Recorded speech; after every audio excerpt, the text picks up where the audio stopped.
Once upon a time a wolf was lapping at a spring on a hillside, when, looking up, what should he see but a lamb just beginning to drink a little lower down.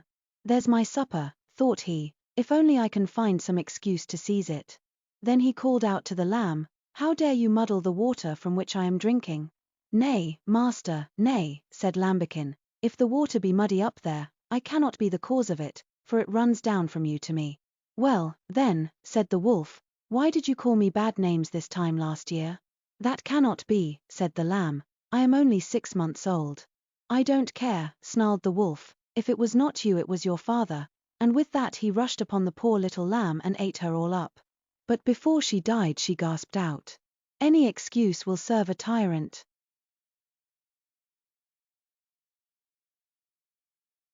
A slave named Androcles once escaped from his master and fled to the forest.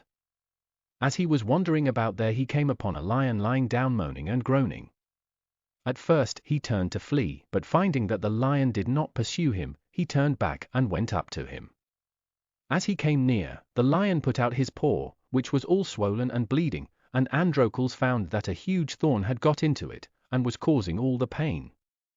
He pulled out the thorn and bound up the paw of the lion, who was soon able to rise and lick the hand of Androcles like a dog. Then the lion took Androcles to his cave, and every day used to bring him meat from which to live. But shortly afterwards both Androcles and the lion were captured, and the slave was sentenced to be thrown to the lion, after the latter had been kept without food for several days. The emperor and all his court came to see the spectacle, and Androcles was led out into the middle of the arena. Soon the lion was let loose from his den, and rushed bounding and roaring towards his victim. But as soon as he came near to Androcles he recognized his friend, and fawned upon him, and licked his hands like a friendly dog. The emperor, surprised at this, summoned Androcles to him, who told him the whole story. Whereupon the slave was pardoned and freed, and the lion let loose to his native forest. Gratitude is the sign of noble souls.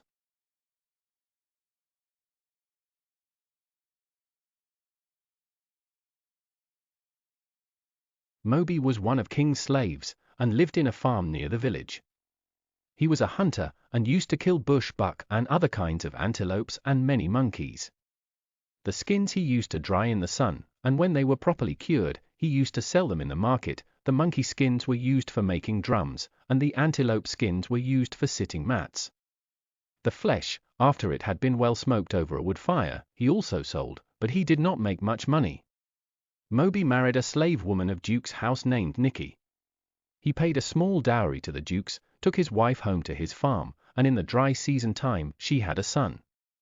About 4 months after the birth of the child, Nicky took him to the farm while her husband was absent hunting.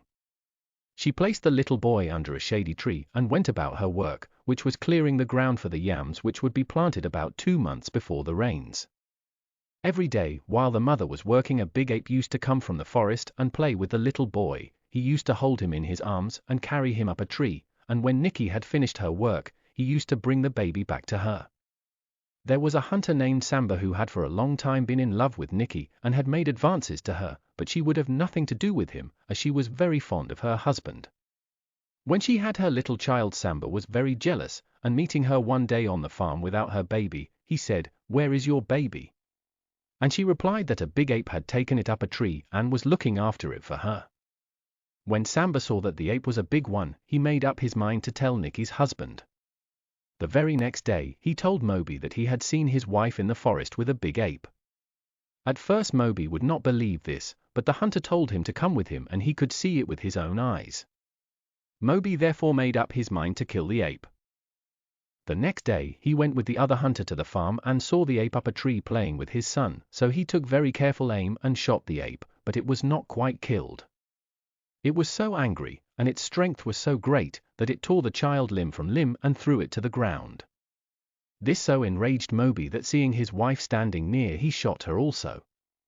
He then ran home and told King what had taken place. This king was very brave and fond of fighting, so as he knew that King Duke would be certain to make war upon him, he immediately called in all his fighting men. When he was quite prepared he sent a messenger to tell King Duke what had happened. Duke was very angry, and sent the messenger back to the king to say that he must send the hunter to him, so that he could kill him in any way he pleased. This the king refused to do, and said he would rather fight. Duke then got his men together, and both sides met and fought in the market square. 30 men were killed of Duke's men, and 20 were killed on the king's side. There were also many wounded. On the whole, the king had the best of the fighting, and drove King Duke back. When the fighting was at its hottest, the other chief sent out all the elderly men with drums and stopped the fight, and the next day the case was tried in the elder's house. The king was found guilty, and was ordered to pay 6,000 rods to King Duke. He refused to pay this amount to Duke, and said he would rather go on fighting, but he did not mind paying the 6,000 rods to the town, as the elders had decided the case.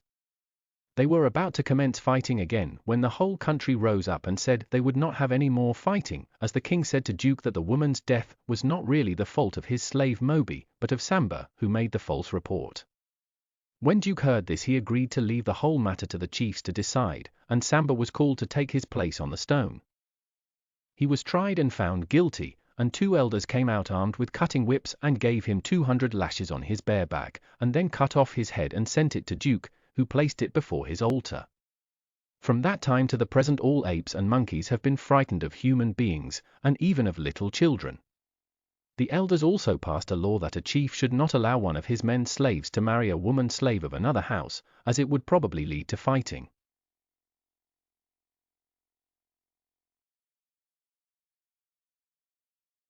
Once there was a very beautiful and wealthy queen. Being very rich and hospitable, she used to give big feasts to all the domestic animals, but never invited the wild beasts, as she was afraid of them.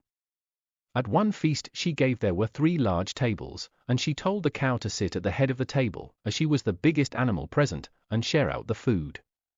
The cow was quite ready to do this, and the first course was passed, which the cow shared out amongst the people, but forgot the fly, because he was so small. When the fly saw this, he called out to the cow to give him his share, but the cow said, "Be quiet, my friend, you must have patience." When the second course arrived, the fly again called out to the cow, but the cow merely pointed to her eye, and told the fly to look there, and he would get food later.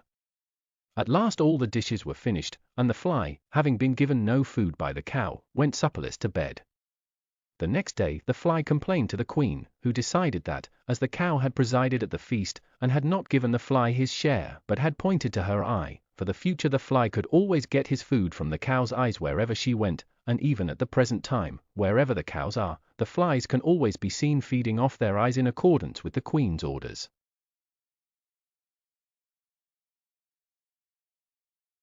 In the olden days there was a very fine young hen who lived with her parents in the bush. One day a hawk was hovering round, about 11 o'clock in the morning, as was his custom, making large circles in the air and scarcely moving his wings. His keen eyes were wide open, taking in everything, for nothing moving ever escapes the eyes of a hawk, no matter how small it may be or how high up in the air the hawk may be circling. This hawk saw the pretty hen picking up some corn near her father's house. He therefore closed his wings slightly, and in a second of time was close to the ground. Then spreading his wings out to check his flight, he alighted close to the hen and perched himself on the fence, as a hawk does not like to walk on the ground if he can help it. He then greeted the young hen with his most enticing whistle, and offered to marry her.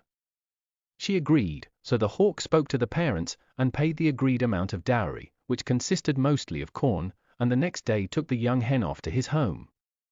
Shortly after this a young cock who lived near the hen's former home found out where she was living, and having been in love with her for some months, in fact, ever since his spurs had grown, determined to try and make her return to her own country.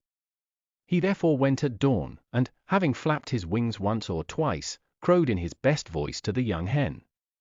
When she heard the sweet voice of the cock she could not resist his invitation, so she went out to him, and they walked off together to her parents' house, the young cock strutting in front crowing at intervals.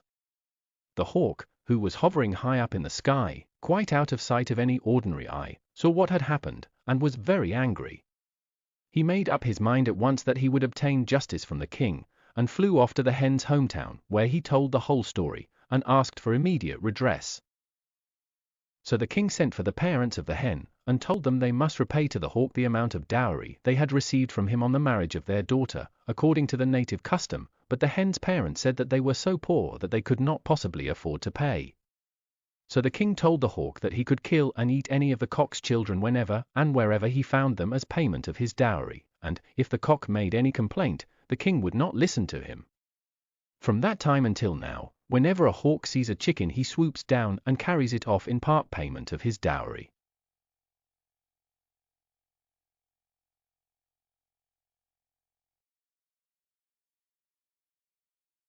Once upon a time there were 10 farmers, who were crossing a field together. They were surprised by a heavy thunderstorm, and took refuge in a half-ruined temple. But the thunder drew ever nearer, and so great was the tumult that the air trembled about them, while the lightning flew around the temple in a continuous circle. The farmers were greatly frightened, and thought that there must be a sinner among them, whom the lightning would strike. In order to find out who it might be, they agreed to hang their straw hats up before the door, and he whose hat was blown away was to yield himself up to his fate. No sooner were the hats outside, than one of them was blown away, and the rest thrust its unfortunate owner out of doors without pity. But as soon as he had left the temple the lightning ceased circling around, and struck it with a crash. The one whom the rest had thrust out had been the only righteous one among them, and for his sake the lightning had spared the temple. So the other 9 had to pay for their hard-heartedness with their lives.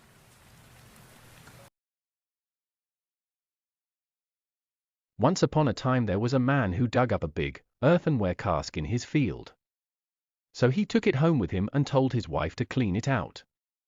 But when his wife started brushing the inside of the cask suddenly began to fill itself with brushes. No matter how many were taken out, others kept on taking their place. So the man sold the brushes, and the family managed to live quite comfortably.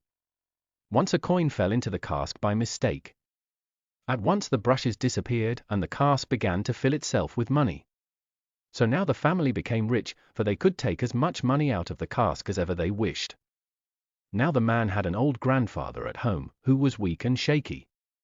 Since there was nothing else he could do, his grandson set him to work shoveling money out of the cask, and when the old grandfather grew weary and could not keep on, he would fall into a rage, and shout at him angrily, telling him he was lazy and did not want to work.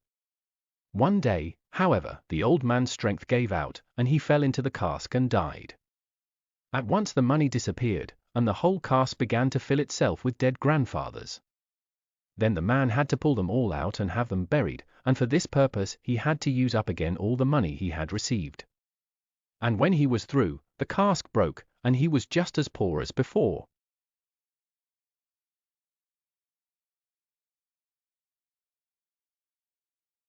There was once a man who had a dog. While the dog was young he was made much of, but when he grew old he was driven out of doors. So he went and lay outside the fence, and a wolf came up to him and said, "Doggy, why so down in the mouth?" "While I was young," said the dog, "they made much of me, but now that I am old they beat me." The wolf said, "I see thy master in the field, go after him, and perchance he'll give thee something." "Nay," said the dog, "they won't even let me walk about the fields now, they only beat me." "Look now," said the wolf, "I'm sorry, and will make things better for thee. Thy mistress, I see, has put her child down beneath that wagon. I'll seize it, and make off with it. Run thou after me and bark, and though thou hast no teeth left, touzle me as much as thou canst, so that thy mistress may see it." So the wolf seized the child, and ran away with it, and the dog ran after him, and began to touzle him. His mistress saw it, and made after them with a harrow, crying at the same time, "Husband, husband! The wolf has got the child! Gabriel, Gabriel! Don't you see? The wolf has got the child!" Then the man chased the wolf, and got back the child. "Brave old dog," said he, "you are old and toothless, and yet you can give help in time of need, and will not let your master's child be stolen." And henceforth the woman and her husband gave the old dog a large lump of bread every day.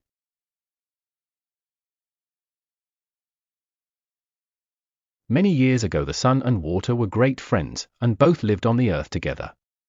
The sun very often used to visit the water, but the water never returned his visits. At last the sun asked the water why it was that he never came to see him in his house. The water replied that the sun's house was not big enough, and that if he came with his people he would drive the sun out. He then said, "If you wish me to visit you, you must build a very large compound, but I warn you that it will have to be a tremendous place, as my people are very numerous, and take up a lot of room. The son promised to build a very big compound, and soon afterwards he returned home to his wife, the moon, who greeted him with a broad smile when he opened the door. The sun told the moon what he had promised the water, and the next day commenced building a huge compound in which to entertain his friend. When it was completed, he asked the water to come and visit him the next day. When the water arrived, he called out to the sun, and asked him whether it would be safe for him to enter, and the sun answered, "Yes, come in, my friend." The water then began to flow in, accompanied by the fish and all the water animals. Very soon the water was knee-deep, so he asked the sun if it was still safe, and the sun again said, "Yes," so more water came in. When the water was level with the top of a man's head, the water said to the sun, "Do you want more of my people to come?" And the sun and moon both answered, "Yes," not knowing any better, so the water flowed on, until the sun and moon had to perch themselves on the top of the roof. Again the water addressed the sun, but receiving the same answer, and more of his people rushing in, the water very soon overflowed the top of the roof, and the sun and moon were forced to go up into the sky, where they have remained ever since. There was an old owl who lived in an oak tree. Every day, he observed incidents that occurred around him. He watched as a young boy helped an older man carry a heavy basket. He saw a young girl shouting at her mother. As the days went on, he spoke less but heard more. The old owl heard people talking and telling stories. He heard a woman saying an elephant jumped over a fence. He heard a man saying that he had never made a mistake. The old owl had seen and heard what happened to people. Some became better, and some became worse, but the old owl in the tree had become wiser each day. Answer the Lion was a king for 50 years. He had a very faithful cat as a housekeeper, and a rat was his houseboy. The king was an obstinate, headstrong man, but was very fond of the cat, who had been in his store for many years. The rat, who was very poor, fell in love with one of the king's servant girls, but was unable to give her any presents, as he had no money. At last he thought of the king's store, so in the night time, being quite small, he had little difficulty, having made a hole in the roof, in getting into the store.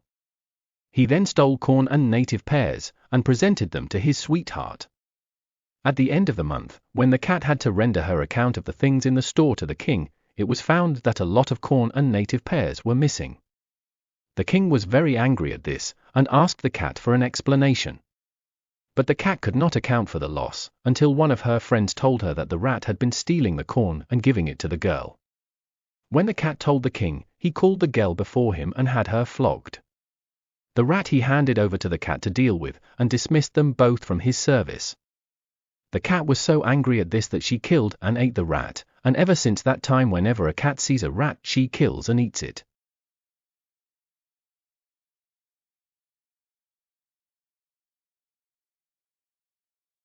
A bush rat called Sydney was a great friend of Tamar, the bat. They always fed together, but the bat was jealous of the bush rat. When the bat cooked the food it was always very good, and the bush rat said, "How is it that when you make the soup it is so tasty?" The bat replied, "I always boil myself in the water, and my flesh is so sweet, that the soup is good."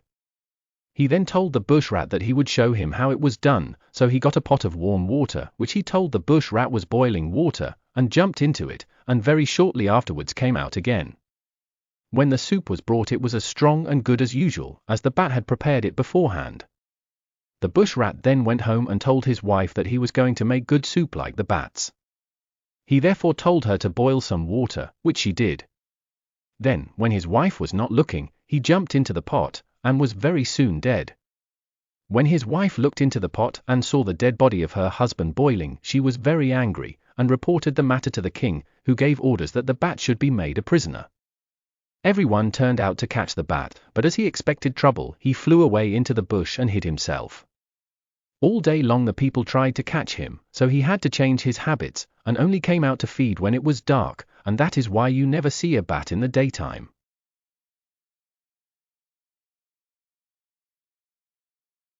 There was once a king who was very powerful. He had great influence over the wild beasts and animals. Now the tortoise was looked upon as the wisest of all beasts and men. This king had a son named Filmo. Filmo is of marriageable age, but has refused to marry. The king gathered lots of beautiful ladies, but Filmo refused them all. The king then forced Filmo to marry a beautiful bride he picked for him, but Filmo didn't like her. The bride tried all she could to please the prince, but he never looked her way. The king got angry and decided that should there be any other lady more beautiful than the prince's bride, she should be killed in order to appease the bride over the fact her husband despised her. Now about this time the tortoise and his wife had a daughter who was very beautiful. She was 15 years of age. The mother thought it was not safe to keep such a fine child, as the prince might fall in love with her, so she told her husband that her daughter ought to be banished from the village as far as possible. The tortoise, however, was unwilling, and hid her until she was 19 years old. One day, when both the tortoise and his wife were away on their farm, the king's son happened to be hunting near their house, and saw a bird perched on the top of the fence round the house. The bird was watching the little girl, and was so entranced with her beauty that he did not notice the prince coming.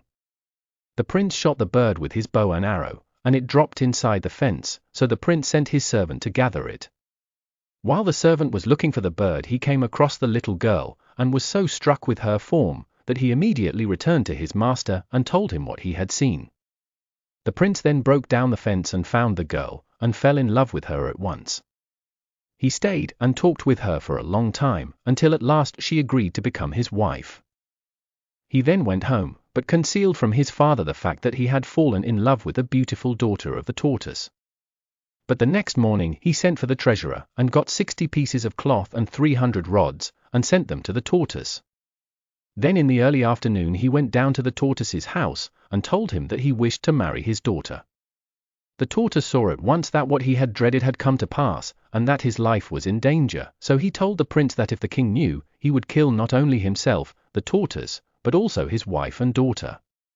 The prince replied that he would be killed himself before he allowed the tortoise and his wife and daughter to be killed. Eventually, after much argument, the tortoise consented, and agreed to hand his daughter to the prince as his wife. Then the prince went home and told his mother what he had done. She was in great distress at the thought that she would lose her son, of whom she was very proud, as she knew that when the king heard of his son's disobedience he would kill him.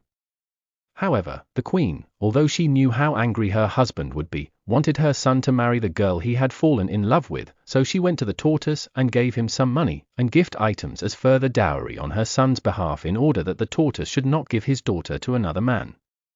For the next 5 years the prince was constantly with the tortoise's daughter, whose name was Bethel, and when she was about to be put in the fatting house, the prince told his father that he was going to take Bethel as his wife.